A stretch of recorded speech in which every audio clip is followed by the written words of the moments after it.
टूटे किले के मालिक राम किशोर सिंह, वो रही उनकी हवेली, वहीं सा परिवार रहते हैं। आइए, उनके बचपन के एक दोस्त थे प्रोफेसर ईशान चंद्र मजूमदार। वो रिटायर होने के बाद अकेले यहीं रहते थे। एक दिन अकस्मात उनकी मौत हो गई। पोस्टमार्टम की रिपोर्ट के बाद ये मालूम पड़ा कि उनके खून में सांप का जहर है। अगर इस बात का पता चल चुका है कि सांप के काटने से मौत हुई है, तो फिर शक की क्या बात? स्वतंत्र रूप से कोई एक चीज महत्व नहीं रखती, लेकिन शक की ऐसी कई छोटी छोटी बातें हैं। इन सब बातों से लगता है कि मामला बहुत गड़बड़ है। ऐसी कई एक बातें हैं, जैसे ईशान चंद की मौत सांप के काटने से हुई, लेकिन उसके सर पे चोट का गहरा निशान था। क्यों? और दूसरा, उसकी बंद मुट्ठी के अंदर एक सोने की मोहर थी, कहां से आई? तीसरी बात, इतनी ऊंचाई पे सांप कहां से आया? आपने तो कहा कि रामकिशोर की बड़ी लड़की की मौत सांप के काटने से हुई थी। वो वहां मरी थी, उस जंगल में। वहां सांप हो सकता है, लेकिन इतनी ऊंचाई पर जहां चूहा नहीं, मेंढक नहीं, सांप कहां से आएगा? आप क्या कहना चाहते हैं? हो सकता है किसी ने जानबूझकर यहां सांप छोड़ा हो, इसलिए कहता हूं कि मामला गड़बड़ है। किसी पर शक है? शक? वो देखिए, उस हवेली में रामकिशोर अपने 3 लड़के और एक लड़की के साथ रहता है। बड़ी लड़की की मौत पिछले साल सांप के काटने से हो गई। उसका पति यहीं रहता है, और एक रहता है मास्टर। वो मास्टर छोटी लड़की को पढ़ाता है। छोटी लड़की को छोड़कर बाकी सब के सब अजीब से लगते हैं, सब पर शक होता है। आइए,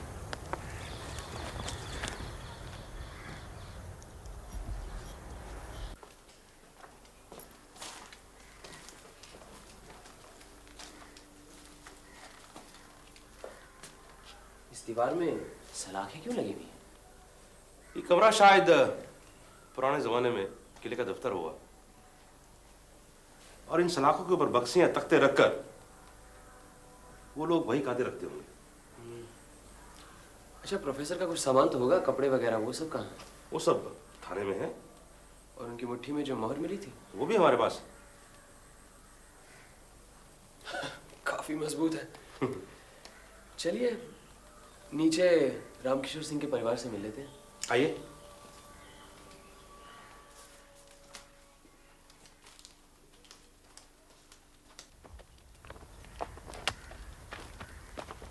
अरे मास्टर, यहाँ क्या कर रहे हो? घर में वकील साहब आए हैं, सब बैठकर उनके साथ बातचीत कर रहे हैं। गदाधर और तुलसी वहाँ नहीं है, सोचा शायद यहाँ होंगे। वो तो यहाँ पे भी नहीं है। रंकेश बाबू, ये है रमापति, रामकिशोर जी के यहाँ मास्टर हैं और वहीं रहते हैं। अच्छा, आप ही रमापति हैं? अच्छा, एक बात बताइए, जिस रात ईशान बाबू गुजर गए, आप काफी देर तक उनके साथ थे, क्या बातें हो रही थी? वो बहुत पढ़े लिखे थे, उनके साथ बात करके बहुत कुछ सीखने को मिलता था।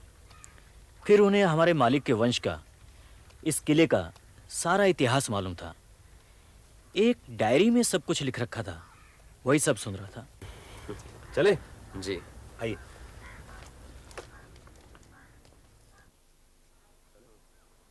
ये कौन है? ये साधु बाबा बहुत सालों से यहाँ हैं। अच्छा, लेकिन इस जंगल में साधु क्या कर रहे हैं?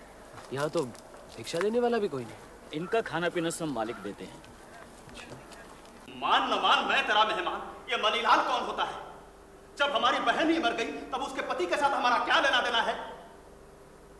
उसे क्यों किला दे रहे हैं? मुझे क्या रास्ते से उठा कर लाए हैं? किला मुझे मिलना चाहिए। नहीं, किला मुझे मिलना चाहिए। मैं उसे बनवाकर वहीं रहूंगा, बाकी सब तुम ले लेना। जितनी जल्द सब रजिस्ट्री तैयार हो जाए उतना ही अच्छा। ठीक है रामकिशोर बाबू, मैं आज ही तैयार कर देता हूँ। अच्छा, तो मैं चलूं? अच्छा, नमस्कार। नमस्ते। आइए इंस्पेक्टर साहब। आ सकते हैं रामकिशोर जी? आइए आइए डीएसपी साहब, आइए बैठिए।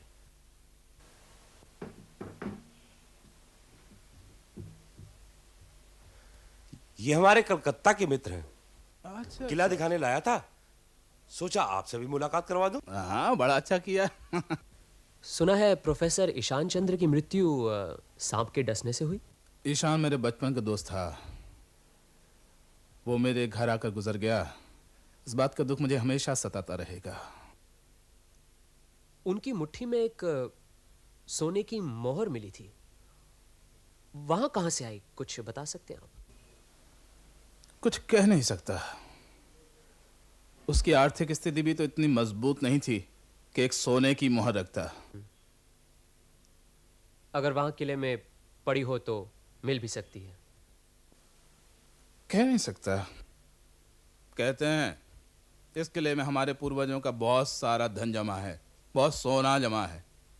मैंने तो बहुत ढूंढा, मुझे तो मिला नहीं। यहां तो कहीं बिजली नहीं है। प्रोफेसर जरूर लालटेन जलाते होंगे रात को। हाँ, मौत के हफ्ता 10 दिन पहले एक टॉर्च ले गए थे। वो टॉर्च पता नहीं कहाँ गई, मिली नहीं। कहां गई टॉर्च? बाबूजी, मुझे यकीन है कि मौत के बाद गड़बड़ी में कोई टॉर्च वहां से ले गया। किसी पर शक है? मुझे लगता है कि नहीं नहीं मणिलाल, ये तुम्हारी गलतफहमी है। मास्टर ने टॉर्च नहीं लिया, लिया होता तो हमें बताता। लगता है टॉर्च को लेकर आप लोग कुछ परेशान से हैं। हाँ, आपसे परिचय हुआ, बहुत आनंद मिला। इतनी बड़ी जगह पर आपने मकान बनाया है, यहाँ आकर जाने की तबीयत नहीं करती? अरे तो फिर रहिए कुछ दिन यहाँ, 2 दिन में ही भाग खड़े होंगे। हमें तो आदत पड़ गई है। आपका न्योता याद रहेगा, लेकिन अगर आया तो मैं उस किले में रहूंगा। और भी अच्छी जगह है। चलिए। नमस्ते। अच्छा, नमस्कार। अब बताइए क्या लग रहा है? कुछ गड़बड़ तो है। कुछ दिन जाकर उस किले में रहना होगा।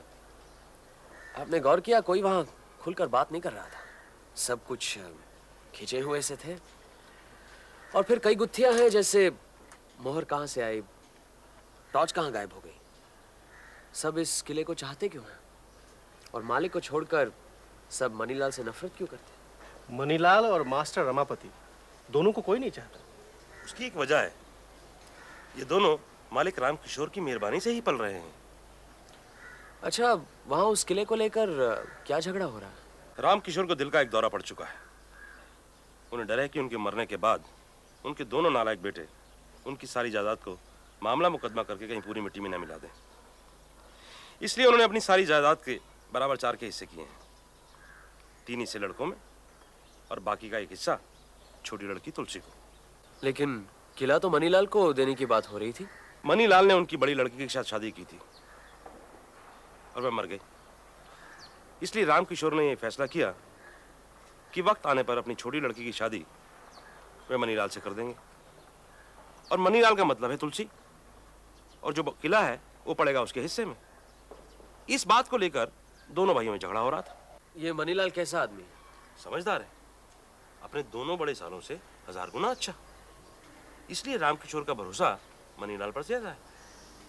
मनीलाल तो अपनी पत्नी के मरने के बाद जा रहा था, लेकिन राम किशोर ने उसे जाने से रोका। अच्छा, वो अशरफी तो दिखाइए।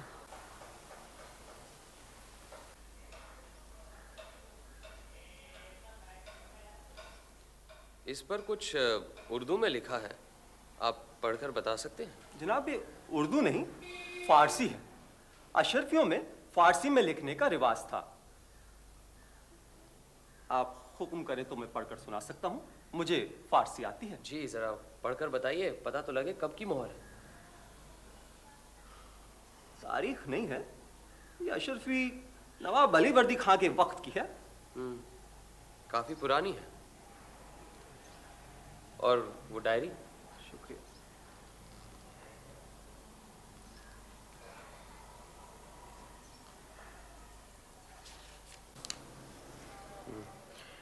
सुनो ईशान बाबू, शुरू में क्या लिखते हैं? इतिहास के इष्ट देवता अगर इंसान की बोली बोलना जानते तो वो मुहर्रम के बाजे की ताल में कहते, रुपया कमाओ रुपया कमाओ।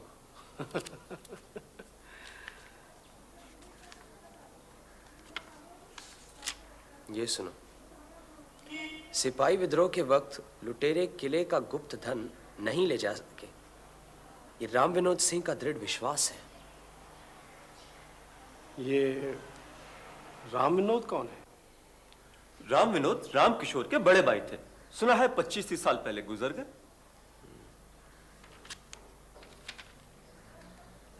ये फारसी में कुछ लिखा है, 3 लाइनें, जरा बताइए तो। लिखा है, अगर राजा राम या जयराम दोनों जिंदा ना रहें तब हमारी पूरी दौलत मोहनलाल के जिम्मे रहेगी। मोहनलाल के जिम्मे? ये मोहनलाल कौन है? वो मुझे नहीं मालूम। अच्छा तो ठीक है, वो चीजें आप ले जाइए, ये डायरी मैं कुछ दिन अपने पास रखूंगा। जो हुक्म।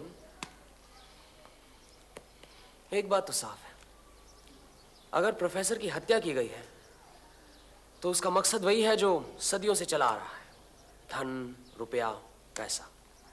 मगर फारसी में लिखने का क्या मतलब है जब सब लोग हिंदी समझते हैं? ये प्रोफेसर ने खुद नहीं लिखा है, मतलब उन्हीं की हाथ की लिखाई है, लेकिन रचना उनकी नहीं है। कहीं कुछ फारसी में लिखा हुआ था, उसकी नकल उन्होंने डायरी में कर दी है। भैया, ये कौन आ रहे हैं? पुलिस। ये रामकिशोर का तीसरा बेटा है। क्या नाम है तेरा? घना। आइए। नमस्ते। नमस्ते। अच्छा, आपसे एक बात पूछता हूँ। आप पुलिस वाले हैं, इसीलिए जानने की उत्सुकता हो रही है। प्रोफेसर की मौत क्या सचमुच सांप के काटने से हुई थी? किसी पर शक है आपको? नहीं, यूं ही कुछ कहा नहीं जा सकता ना। सांप के अलावा और क्या हो सकता है? वो मेरी भी समझ में नहीं आ रहा, लेकिन प्रोफेसर के पैरों पर सांप के काटने के दाग मैंने भी देखे थे, बिल्कुल वैसे ही जैसे मेरी पत्नी के पैरों पर थे। ठीक है मनीलाल, रामकिशोर बाबू से कहना आज से एक किले में रहेंगे। चलिए। जी। नमस्ते। आइए आइए आइए, बैठिए। रामकिशोर बाबू नहीं है? जी नहीं, वो कोर्ट में दलील रजिस्ट्री कराने गए हैं, आ जाएंगे अभी। अच्छा, मास्टर जी एक बात बताओ। बैठो बैठो।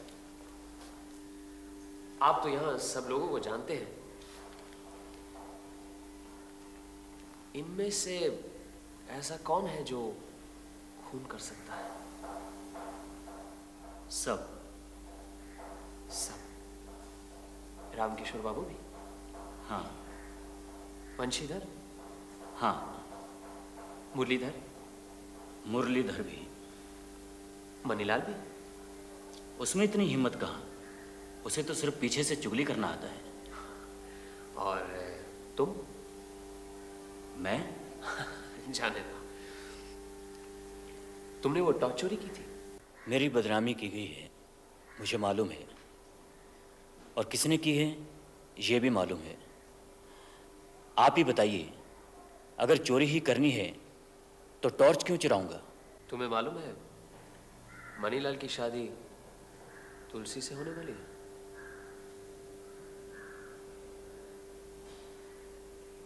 मालूम है, और ये भी मालूम है कि अगर ये शादी हुई तो अच्छा नहीं होगा। अरे आओ आ जाओ। एक बात बताऊं, तुलसी की शादी जीजाजी से होगी। अच्छा आ जाओ तुलसी, आ जाओ। ये गदाधर बहुत शैतान है, आ जाओ। अरे यहाँ आओ ना, मेरे पास बैठो यहाँ। अच्छा एक बात बताओ, तुम्हारे पिताजी के जो मित्र यहाँ रहते थे, प्रोफेसर ईशान चंद्र, तुम कभी उनसे मिली थी? हाँ हाँ, बहुत बार। वो मुझे अच्छी अच्छी कहानियां सुनाया करते थे। अच्छा अच्छा, तुम्हारे घर में जो लोग हैं उनमें से तुम्हें सबसे अच्छा कौन लगता है? मास्टर जी, वो बहुत अच्छे हैं। हाँ? और सबसे खराब कौन लगता है? ये है तुम्हारा भाई गदाधर। नहीं, जीजा जी। वो क्यों मास्टर जी से जलता है, क्यों उनकी चुगली करता है? अगर जीजाजी से मेरी शादी हुई तो मैं उसे पहाड़ से नीचे फेंक दूंगी। अरे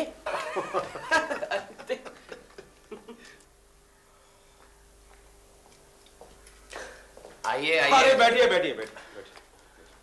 क्या हो रहा है? ये दूरबीन क्यों ले आए? जैसे टॉर्च लाया था वैसे ये रखिए, किसी काम में आएगी। और क्या समाचार है?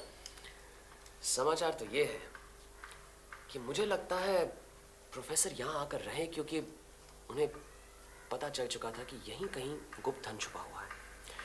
उन्हें शायद तोशखाने के बारे में भी पता चल चुका था, लेकिन किसी ने उन्हें धन तक पहुंचने से पहले ही मार डाला। अब सवाल ये उठता है कि किसने मार डाला, और जवाब है कि राम किशोर से लेकर साधु बाबा तक कोई भी मार सकता था। मतलब हमें तोशखाना या गुप्त धन ढूंढ निकालना होगा। और मुझे ये लोहे की सलाखें बहुत सता रही हैं। आओ। मेरा ख्याल है कि इन सलाखों का सिर्फ यही काम नहीं है जिसकी वजह से यहाँ लगाई गई, कुछ और भी है। और क्या हो सकता है? इन्हें अच्छी तरह परखना होगा। आपका इंतजार कर रहे थे, आप ही के सामने करते हैं। कुल मिलाकर 21 सलाखें। अजीत, तुम जरा वहां से शुरू करना, कहीं कुछ आप यहां से देखिए, मैं वहां पे देखता हूं।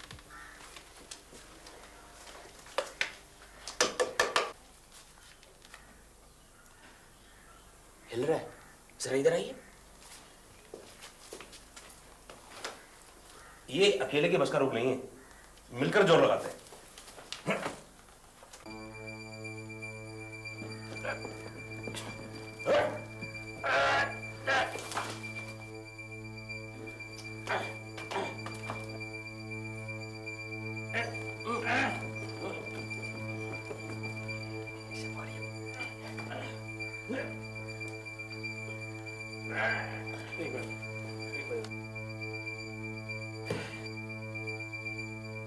जरा टॉर्च लाना।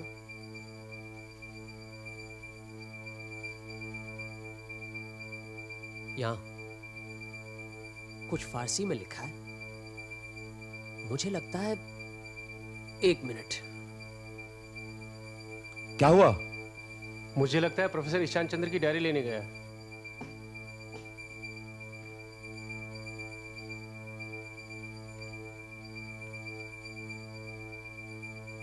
ये देख रहे हैं आप क्या लिखा है? अगर राजाराम या जयराम दोनों जिंदा न रहे तब हमारी पूरी दौलत मोहनलाल के जिम्मे रहेगी। मोहनलाल? बस काम बन गया। जरूर ये रास्ता नीचे जाता है। व्योमकेश बाबू, शाबाश, तोशखाना मिल गया। ये आप ही का आविष्कार है, इसलिए सबसे पहले आप ही उतरी। ठीक है, टॉर्च देना मुझे। लाओ।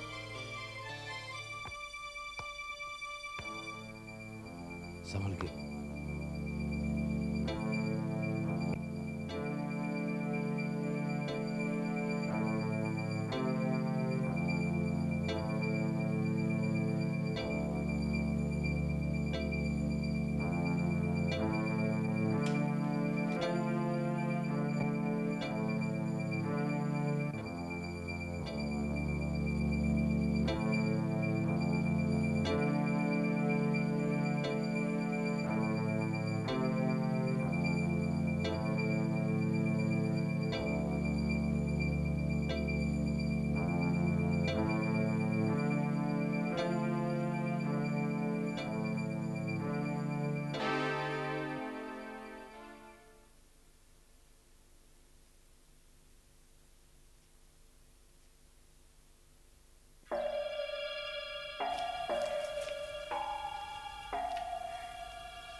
व्योमकेश बाबू,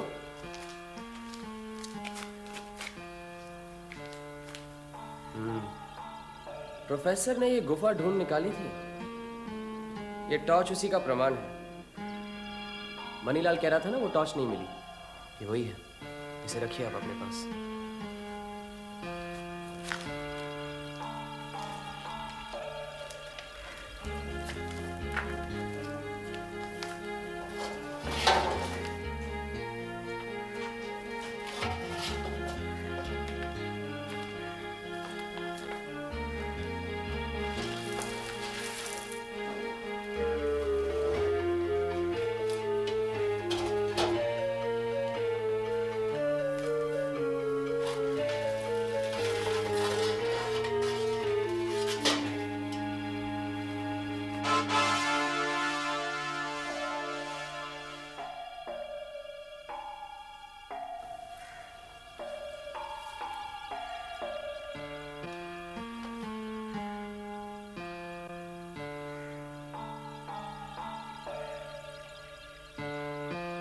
पैसे भी अपने पास हैं। मेरी तो कुछ समझ में नहीं आया, सारा धन कहाँ गया? तो सबकी सब कुंडियां खाली क्यों हैं? हमने जो कुछ भी पता लगाया उससे निराश होने की कोई बात नहीं है। एक बात तो पक्की है, प्रोफेसर ईशान चंद्र का खून हुआ है। बाकी जो रहस्य है धीरे धीरे सब पता लग जाएगा। आपको जो चूरा मिला है उसका आप केमिकल एनालिसिस करवा लीजिए। शाम को साधु बाबा से मिलते हैं, फिर उनको भी जरा टटोल लें। ठीक है, मैं चलता हूँ। अच्छा।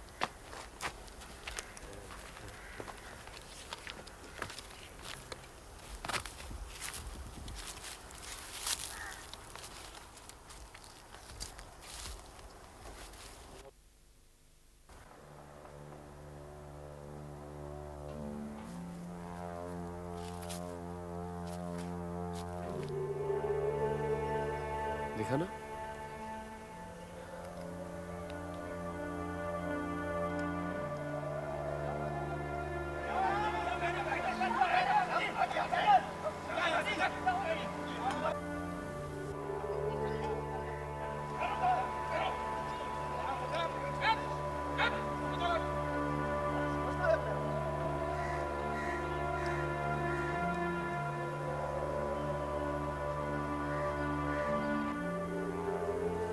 ये तुलसी के हाथ में क्या चीज थी?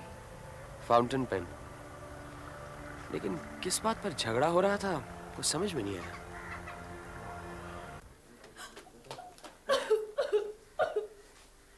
क्या हुआ? क्या हुआ? मास्टर जी को कल भगा दिया। भगा दिया? हाँ। अच्छा चुप रोते नहीं, क्या बात हो गई? जीजा जी के पास 2 फाउंटेन पेन है, एक उनकी अपनी और एक दीदी की शादी में मिली थी। मैंने सोचा एक मास्टर जी को दे दूं, उनके पास तो एक भी नहीं है। मैंने जीजा जी के कमरे से फाउंटेन पेन लिया और मास्टर जी को दे दिया, लेकिन उन्होंने वो नहीं लिया। कहने लगे जहाँ से लाई हो वही दे दो। घर के सब लोगों ने मास्टर जी को चोर कहा, मारा और भगा दिया। अच्छा चुप चुप हो जाओ, मैं तुम्हारे मास्टर जी को वापस बुलवा लूंगा। परेशान मत हो तुम, जरूरत पड़ी तो तुम्हारे पिताजी से भी मिल लूंगा। आओ मनीलाल। मालिक ने भेजा था तुलसी को ढूंढने के लिए, बहुत ही चंचल है। आपको परेशान तो नहीं किया? नहीं बिल्कुल नहीं, उसके मास्टर जी को भगा दिया यही कह रहे हैं। हाँ, वो मालिक ने मास्टर को बर्खास्त कर दिया है। जब घर में कोई था नहीं तो उसने मेरे ड्रायर खोलकर मेरा फाउंटेन पेन चुरा लिया। बहुत ही कीमती चीज है। इस कलम को? जी। बहुत अच्छा कलम है। चोरी तो ऐसे ही कलम की होनी चाहिए। घर में कितने फाउंटेन पेन हैं? जी सिर्फ मेरे ही पास है और किसी के पास नहीं है। ये अपने मालिक तो कलम दवात इस्तेमाल करते हैं। लेकिन तुलसी तो कह रही थी कि उसने खुद आपके कमरे से फाउंटेन पेन लिया था। तुलसी झूठ बोल रही है। मास्टर तो हमेशा से ही दोषी है। अभी उस दिन वो एक टॉर्च चुरा के। टॉर्च तो वहाँ मामूली चीज थी। भला मास्टर ऐसा काम करके अपना भविष्य क्यों बिगाड़ेगा? अच्छा ये बताइए, आपका कचहरी का सब काम कैसा चल रहा है? जी बस दस्तखत करना बाकी है और बाकी तो काम हो ही गया है। अच्छा मैं चलता हूँ।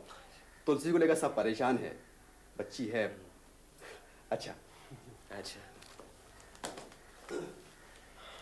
गड़बड़ कर देते ना। अब टॉर्च की बात बताने की क्या जरूरत थी?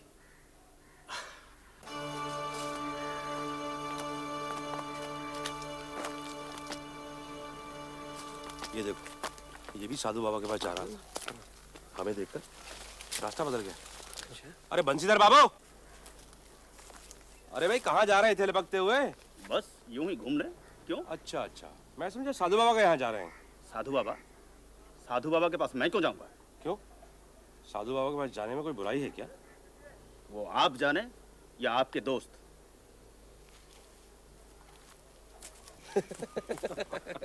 चलिए। बाबा ये गांजा कहाँ से मिलता है? सब ऊपर वाले की कृपा है बेटे। बाबा आप तो यहाँ बहुत दिनों से हैं, कुछ दिन पहले सांप के काटने से यहाँ एक आदमी मरा, आपको मालूम है? हमें क्या नहीं मालूम बेटे। उस रात किले में जाते हुए आपने किसी को देखा? देखा है। वो कौन था, आप बता सकते हैं?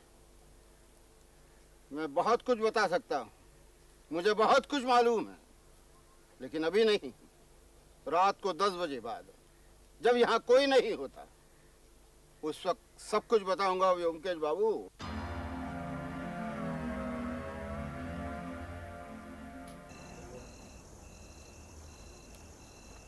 अरे रमापति, ये क्या हाल बना रखा है?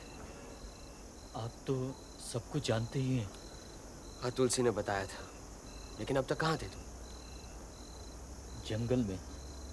शहर क्यों नहीं गए? यहाँ अब रहने से क्या फायदा? तुलसी। तुलसी से प्यार करते हो? उसको कोई नहीं चाहता। मैं नहीं रहूंगा तो वो मर जाएगी। अच्छा, कोई बात नहीं। आज रात तुम हमारे साथ यहाँ रहना। हम जरा साधु बाबा से मिलकर आते हैं, 1-2 घंटे में वापस लौटेंगे। तुम अंदर जाओ, वहीं सो जाना।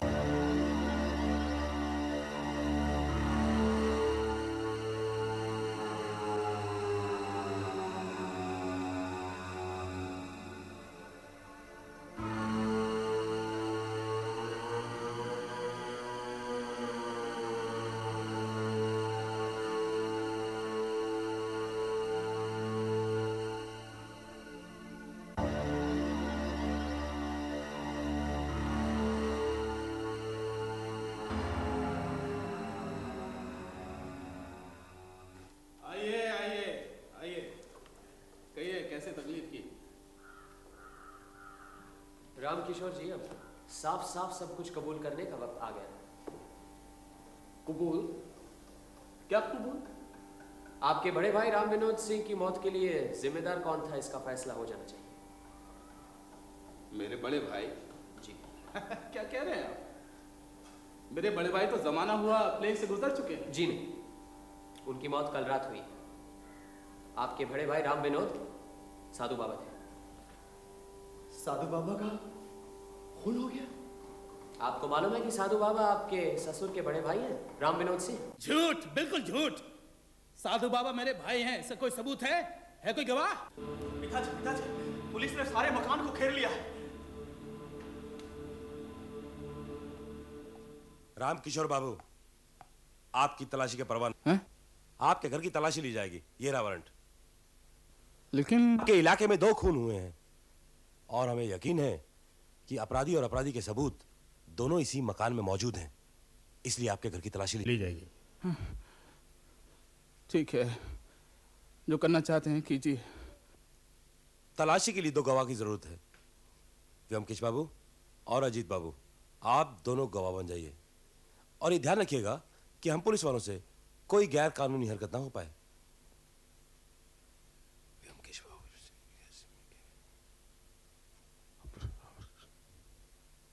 मणिलाल, हम सबसे पहले आपके कमरे की तलाशी लेंगे और आप दोनों यहीं रुकिए। चलिए चलिए। मैं देख लीजिए क्या देखना है। अगर आप अपने दोनों फाउंटेन पेन दे दें तो किसी भी तलाशी की जरूरत नहीं है।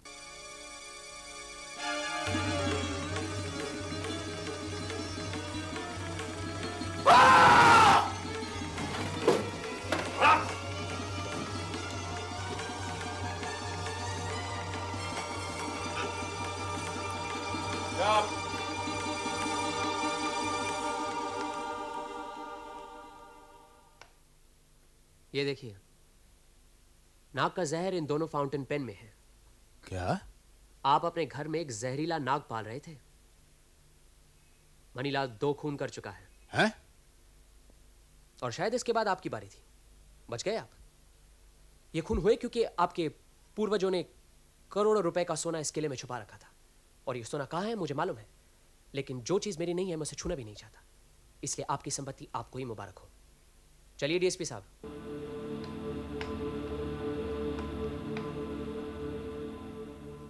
गुफा में जो सफेद चूरा मिला था उसकी केमिस्ट की रिपोर्ट आ गई है और ये चूरा था सोडियम टेट्राबोरेट। ये लीजिए। मतलब सुहागा। सुहागा किस काम आता है जानते हो? सोना पिघलाने के काम आता है। खैर, मनीलाल से जेल में लंबी चौड़ी बात हो चुकी है। उसने सब कुछ कबूल कर लिया। क्या कबूल किया? बैठिए। जिस दिन मनीलाल इस घर में आया था उसी दिन से उसकी नजर अपने ससुर रामकिशोर की संपत्ति पर पड़ी। उन्हीं दिनों यहां कुछ बंजारे आए हुए थे। मनीलाल ने उनसे कुछ सांप का जहर बरामद किया। किसी तरह उसकी पत्नी हरिप्रिया को मनीलाल के इरादों का पता लग गया था, इसलिए सबसे पहले उसने हरिप्रिया को इसी जहर से रास्ते से हटा दिया और साथ ही साथ रामकिशोर की सारी सहानुभूति अपनी तरफ खींची। अब रामकिशोर ने अपनी बेटी तुलसी की शादी मनीलाल से पक्की कर दी। 2 साल बीत गए, तुलसी शादी लायक बन गई। फिर यहाँ प्रोफेसर ईशान चंद्र आए, साथ ही साथ साधु बाबा यादव के। अब करीबन 25-30 साल पहले दोनों भाई रामकिशोर और राम विनोद मामूली व्यापारी थे। शहर में प्लेग फैला, राम विनोद बीमार पड़ गए। रामकिशोर प्लेग के डर से वहां से भाग गया। उसे यह नहीं पता था कि 25-30 साल बाद बड़े भाई से मुलाकात होगी और उसका बड़ा भाई साधु बाबा के भेष में होगा। उसने चाहा कि बड़ा भाई राम विनोद तीर्थ स्थान पर मठ बनाकर रहे, खर्चा भी देने को तैयार हो गया। लेकिन बड़े भाई ने साफ इनकार कर दिया। जंगल में रहने लगा साधु बाबा के भेष में और अपने छोटे भाई को कोसने लगा। असल में प्रोफेसर ईशान चंद्र और राम विनोद दोनों मित्र थे। हो सकता है प्रोफेसर ने ही राम विनोद उर्फ साधु बाबा को यहां बुला लिया हो। इस वक्त सब लोगों को यकीन हो गया कि किले में करोड़ों का गुप्त धन छुपा हुआ है। इधर प्रोफेसर ईशान चंद्र ने किले में गुप्त धन का पता लगा लिया था। प्रोफेसर की उम्र हो चुकी थी, दुबले पतले आदमी थे। अकेले पत्थर कैसे हटाते मालूम है? हम तीनों ने मिलकर पत्थर हटाया था। अब प्रोफेसर ने किसी से कुछ नहीं कहा, रामकिशोर से भी नहीं, साधु बाबा से भी नहीं। लेकिन उन्हें एक सहायक की जरूरत थी। उन्हीं दिनों 2 नौजवानों से अक्सर वो मिला करते थे। एक तो मास्टर रमापति, दूसरा मनीलाल। प्रोफेसर को लगा कि मनीलाल ही ठीक है, हट्टा कट्टा है, दोनों सालों से नफरत भी करता है। तय हुआ कि जो कुछ भी मिलेगा आधा आधा बांट लेंगे। एक रात दोनों ने मिलकर पत्थर हटाया। फिर मुझे लगता है कुछ ऐसा हुआ होगा। नीचे का रास्ता देखते ही मनीलाल फौरन टॉर्च लेकर नीचे उतर गया। लेकिन प्रोफेसर का ध्यान पत्थर के पीछे खुदाई की हुई लेखनी पर पड़ा। उसने फौरन अपनी डायरी निकालकर उस फारसी भाषा की नकल कर ली। इधर नीचे मनीलाल एक कोने में खड़ा हो गया, उधर प्रोफेसर नीचे आया। उसके पैरों ने किसी चीज को महसूस किया। प्रोफेसर ने उसे उठाया। वो एक अशर्फी थी। उन्होंने फौरन मुट्ठी बंद कर ली, हल्के से पुकारा, मनीलाल। तभी मनीलाल ने जोर से उसके सर पर टॉर्च से वार किया। प्रोफेसर गिर गया। मनीलाल ने अपनी जेब से फाउंटेन पेन निकाला और पैर की एड़ी के पास जोर से पेन की निब घुसाकर जहर अंदर डाल दिया। फिर उसकी लाश उठाकर मनीलाल बाहर ले आया। मैंने जेल में मनीलाल से पूछा कि प्रोफेसर को मारने के बाद उसने कुंडों के अंदर क्यों नहीं देखा। उसने जवाब दिया, सब कुछ तो मिल गया था, फिर एक लाश और इतनी सारी मोहरें वो एक साथ बाहर कैसे निकालता। उसने यही सोच लिया कि प्रोफेसर की मौत के हंगामे के बाद इत्मीनान से मोहरें बाहर निकाल लेगा। लेकिन तब वहां हम पहुंच गए और फिर कुछ घटनाएं इतनी जल्द घटने लगी कि कब क्या करे उसकी कुछ समझ में नहीं आया। तुलसी ने उसका जहर वाला फाउंटेन पेन चुराकर रमापति को दे दिया। शाम को जब हम साधु बाबा से मिले तब मनीलाल भी वहीं था। उसे लगा कि साधु बाबा को सब कुछ मालूम है। उसने समझा कि रात 10 बजे के बाद ही साधु बाबा हमें सब कुछ बता देगा। घबरा गया। फैसला कर लिया कि 10 बजे के पहले ही साधु बाबा का सफाया कर देगा, और वही उसने किया। लेकिन गुप्त धन के रहस्य की बात का अब तक कोई खुलासा नहीं हुआ। माफ कीजिएगा, अनजाने में बड़ी गलती कर बैठा हूँ। और मास्टर, तुम पर तो मैंने बहुत अत्याचार किया। अब तुम मेरे साथ घर वापस चलो। चलो आइए, पहले बैठिए तो सही। लीजिए, अपनी अमानत संभालिए।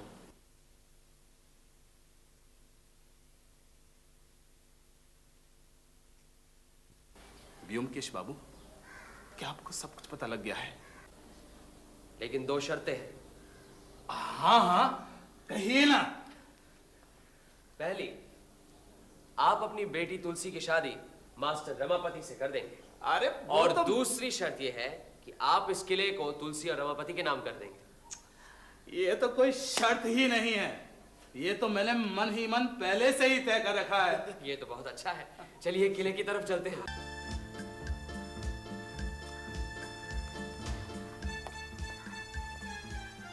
आप जो बरसों से ढूंढ कर ना निकाल पाए, प्रोफेसर ईशान चंद्र ने एक ही महीने में सब ढूंढ निकाल लिया था। उसकी वजह भी थी, प्रोफेसर पुरातत्व शास्त्र से परिचित थे। कहाँ ढूंढना चाहिए ये उन्हें मालूम था। औरंगजेब के मरने के बाद मुगल सल्तनत टूटने लगी थी, सारे देश में अशांति फैली हुई थी। राजा जानकी राम बिहार में शासन करते थे उस वक्त। अपनी धन संपत्ति रखने के लिए उन्होंने ये किला बनवाया था। उनकी चौथी और पांचवी पीढ़ी में राजाराम और जयराम थे। राजाराम ने अपनी सारी धन संपत्ति सोने के रूप में रखी हुई थी। फिर सिपाही विद्रोह हुआ, चारों तरफ लूट मार शुरू हो गया। लूट मार में दोनों मारे गए, लेकिन लुटेरों को तोशखाने का पता नहीं चला, इसीलिए वो कुंडे आज भी साबुत हैं। अब जयराम के दो बेटे थे, राम विनोद सिंह यानी के साधु बाबा, और आप रामकिशोर सिंह। रामकिशोर सिंह ने फिर से अपने पूर्वजों का ये किला अपने कब्जे ले लिया। वहां प्रोफेसर ईशान चंद्र को तोशखाने के बारे में पता चल गया। कहीं पड़ी हुई उन्हें एक अशर्फी मिली। उन्हें एक शिलालिपि भी मिली जिसमें लिखा था कि राजाराम और जयराम दोनों अगर जिंदा न रहे तो उनकी सारी धन संपत्ति मोहनलाल के जिम्मे रहेगी। अब सवाल यह उठता है कि मोहनलाल कौन है? पहले तो मेरी भी समझ में ये बात नहीं आई। फिर सोचते सोचते प्लासी की लड़ाई पर एक कविता याद आई। बार बार फिर तोप गरजा, गरजा गिरधर लाल। गिरधर लाल मतलब तोप। उस जमाने में बड़े बड़े शूरवीरों के नामों पर तोपों के नाम रखे जाते। फिर बिजली की तरह बात दिमाग में कौंध गई कि मोहनलाल कौन है, किसके जिम्मे इतनी सारी धन संपत्ति रखी गई है। यह रहा आपका मोहनलाल। तो क्या सारा सोना तोप के नीचे गड़ा हुआ है? नहीं, जमीन में नहीं। सारा सोना इस तोप की लंबी नली के अंदर डालकर इसका मुंह बंद कर दिया गया। अरे तो फिर देर किस बात की है? मुंह से मिट्टी हटाकर मोहरे निकालते हैं। मोहरे? कहाँ है मोहरे? आपके पूर्वज राजाराम ने एक ऐसी तरकीब निकाली जिससे कि अगर लुटेरों को इस सोने के बारे में पता भी चल जाता तो वो उसे यहाँ से नहीं निकाल पाते। क्या मतलब? मैं कुछ समझा नहीं। डीएसपी साहब, आपको याद है जब हम गुप्त धन की तलाश कर रहे थे, गुफा के नीचे उतरे थे, तब हमें क्या मिला था? चमड़े की धौकनी, चूल्हा और ढेर सारा सुहागा मिला था। राजाराम ने सारी मोहरे गलाकर इस तोप की नली के अंदर डाल दी। अब इसके अंदर है एक लंबा पुख्ता सोने का खंबा। फिलहाल मिट्टी हटाकर ये देख सकते हैं कि मेरा अनुमान ठीक है या नहीं। गौरीशंकर, जरा यहाँ आना।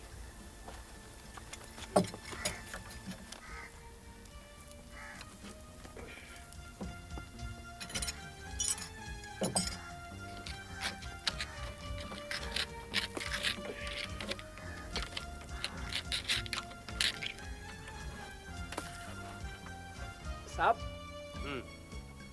और मट्टी नहीं है, अंदर काफी सख्त है। ठीक है, इसके मुंह पर कपड़ा रख के अच्छी तरह से साफ करो। अच्छा, आइए, पहले आप इस सोने के दर्शन कीजिए रामकिशोर जी। देखिए,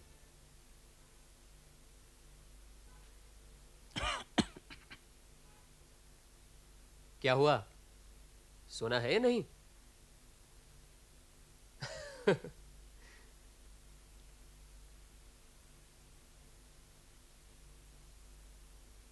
सोना है? हाँ है। चलो रमापति, अब तुम देखो, संपत्ति तुम्हारी है ना? चलो। आ जाओ आ जाओ।